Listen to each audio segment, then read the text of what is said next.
ధర్మవరంలో కూటమి మధ్య విభేదాలు ఉన్నాయంటే కూడా బయట ప్రచారం జరుగుతుంది. నిన్నటి ఘటన కూడా కొద్దిగా అందరికీ కూడా ఆందోళన కలిగించింది. దీనిపై పైటాల శ్రీరామ్ ఏం క్లారిటీ ఇస్తారు ధర్మవరం ప్రజలకు కానీ లేదా మొత్తం ఆంధ్ర రాష్ట్రంగా సంచలనంగా మారింది శ్రీరామ్ ఏం క్లారిటీ ఇస్తారు?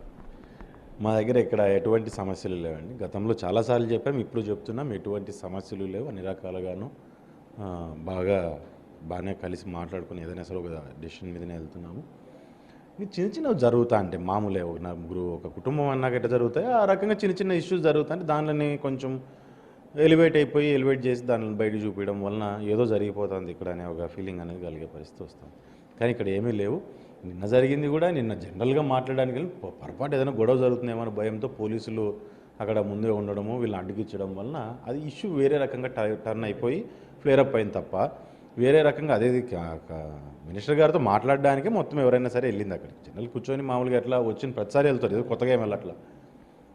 పోలీసులకు వాళ్ళ భయం వాళ్ళకు ఉంటుంది కదా, ప్రోటోకాల్స్ ఇవన్నీ ఉంటాయి, దాని ప్రకారం ఇది చేసుకున్నప్పుడు వాళ్ళు అక్కడ ఆపడం వల్ల చిన్న కొద్దిపాటి అదేదో ఫ్లేరప్ అవ్వడం ఇష్యూ జరిగింది తప్ప దీంట్లో వేరేది ఏమీ ఉద్దేశం లేదు, ఇంకోటి లేదు. రెండోది సత్యకుమార్ గారిని ఈరోజు శ్రీరామ్ అనే వ్యక్తి ఎంత అభిమానిస్తాడో ఇక్కడ ఉన్న తెలుగుదేశం కార్యకర్తలు అంతా కూడా అంతకంటే ఎక్కువ అభిమానిస్తారు ఆయన్ని.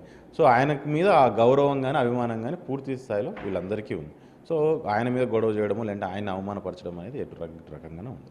అంటే మున్సిపల్ కమిషన్ విషయంలో ఏంటి టీడీపీకి కానీ జనసేనకి వచ్చిన ఇబ్బంది ఏంటి అంటూ కూడా బయట ప్రశ్నలు వస్తున్నాయి. అంటే గతంలో 3 ఏళ్ళ తర్వాత ఎవరికి పోస్టింగ్ సామాన్యంగా ఇవ్వరు, కానీ ఎందుకు తీసుకొచ్చారు? బీజేపీ తీసుకొచ్చారా, తాత్కాలికంగా వచ్చాడా? బేసిక్గా టీడీపీకి జనసేనకంటూ ఎటువంటి ఇష్యూస్ ఉండవండి. ఎందుకంటే ఇక్కడ మాకేం బిజినెస్లు లేవు, లేకుంటే వాళ్ళతో రోజు మాకు పనులు ఉండవు, మేము పనులు చేయించుకుంది లేదు, మేము పోగొట్టుకుంది ఏం లేదు కమిషనర్తో. ఇక్కడ మేజర్గా ప్రజలకు ఇబ్బంది ఉంది. ప్రజలకు గతంలో వాళ్ళు చేసినప్పుడు ఈ బిల్డింగ్ దీనిలలోనూ రకరకాల దీనిలలో ఇబ్బందులు ఉన్నాయి. వాళ్ళు దాంట్లో ఎమ్మెల్యే ప్రెజర్ అంటారో గవర్నమెంట్ ప్రెజర్ అంటారో రకరకాల వాళ్ళ జస్టిఫికేషన్ వాళ్ళు ఇచ్చుకున్నప్పటికీ బట్ స్టిల్ ఒక ఇష్యూ అనేది జరిగింది, ఇక్కడ ఒక సమస్య అనేది జరిగింది. ఆ సమస్య జరిగినప్పుడు అటువంటి వ్యక్తి మరీ ఎందుకు ఇంకో మంచి వాడిని తీసుకురండి అని చెప్పి అడగడం జరిగింది. జనసేన తరఫు నుంచి కావచ్చు, తెలుగుదేశం తరఫు నుంచి కావచ్చు.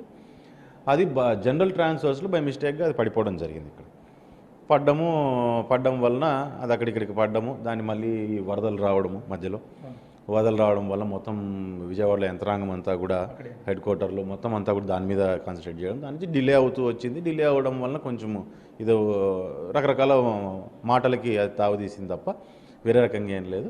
సత్యకుమార్ గారికి ఇష్యూ గురించి చెప్పడం జరిగింది. ప్రజలకు ఇష్టం లేని పని నేను కూడా చేయను అంటూనే ఆయన కూడా చాలా స్పష్టంగా దాని గురించి క్లారిటీ ఇవ్వడం కూడా జరిగింది. ఫైనల్గా చెప్పండి, పైటాల శ్రీరామ్కు రాష్ట్రం అంతా ఆసక్తిగా ఎదురు చూస్తున్నారు. ఏం పదవి వస్తుంది? గత 3 నుంచి చర్చ పెద్ద నడుస్తుంది. ఇది శ్రీరామ్కి ఏదో ఒకటి మా ఫ్యాన్స్ అంతా కూడా ఎంతో కోరుకుంటున్నారు, మా శ్రీరామ్ కావాలండి. ఏం ఆశిస్తారు ప్రజలు? ప్రజలతో చంద్రబాబు నాయుడు గారిని మేము అడిగింది ఒకటి అండి, ప్రజలకు సమస్యలు ఏమైనా వచ్చినప్పుడు తీర్చే సపోర్ట్ చేయండి చాలు అని మేము అడిగినాము. ఖచ్చితంగా దాని ప్రకారమే ఏదో తగ్గట్టుగానే పైనుంచి పార్టీ ఖచ్చితంగా న్యాయం చేస్తుంది. దాన్ని మనం వెయిట్ చేసి చూడాలా. ఖచ్చితంగా వాళ్ళకి తెలుసు ఏం చేయాలి, ఎప్పుడు చేయాలనేది. సో డెసిషన్ వాళ్ళ మీద ఉంటుంది, వాళ్ళ మంచిగా ఆలోచన చేస్తారని అనుకుంటున్నాం. ప్రజలకు అందుబాటులో పని ఏదైనా సరే, వాళ్ళకి మేము చేసే పని ఏదైనా సరే వాళ్ళకి ఉపయోగపడేటట్టుగా ఉంటే చాలా అనుకుంటాం. మీ అభిమానికి ఏం చెప్తారు? ఎందుకంటే అభిమానులు ఉత్కంఠగా ఎదురు చూస్తున్నారు ఏం పదవి వస్తుందని, వాళ్ళకి ఏం చెప్తారు? దాంట్లో చెప్పేది కానీ చూద్దాం. ఎందుకంటే ఈక్వేషన్స్ చాలా ఈక్వేషన్స్ ఉంటాయి. మేము కాన్స్టిట్యున్సీలోనే తలకిందలు అవుతా అంటాము. అట్లాంటిది పైన వాళ్ళు స్టేట్ వైడ్ చేయాలంటే వాళ్ళకు కూడా చాలా ఇబ్బందులు ఉంటాయి, లిమిటేషన్స్ ఉంటాయి, కొన్ని ఆబ్లిగేషన్స్ ఉంటాయి, ఇట్లా రకరకాలుగా ఉంటాయి. చూద్దాం, వాళ్ళ పరిస్థితిని బట్టి వాళ్ళు కూడా ఏదైనా చేయాల్సిందే. టక్కని మనం కూడా దానిలో తప్పు పడ్డానికి ఉండదు. సో అది ఏదైనా సరే డెసిషన్ అనేది ఖచ్చితంగా వాళ్ళు మంచి డెసిషన్ తీసుకుంటారు, మాకు మంచి జరిగేటట్టుగా తీసుకుంటారని ఆశిస్తున్నాను.